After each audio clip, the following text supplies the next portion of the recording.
તારીખ 22/7/2026 ના રોજ માતુશ્રી દિવાળીબેન લગીર ચાપસી સસરા હસ્તે અમૃતબેન ચાપસી સસરા પરમ પૂજ્ય શ્રી ધર્મધ્યાન મહારાજ સાહેબની પન્યાસ્પતિ નિમિત્તે આદિ પાંચાપોળને 11,000 રૂપિયાનું અનુદાન મળેલ છે. તે બદલ આદિ પાંચાપોળ દાતા પરિવારનો ખૂબ ખૂબ આભાર માને છે અને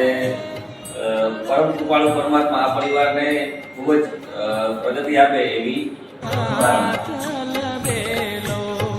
તમારે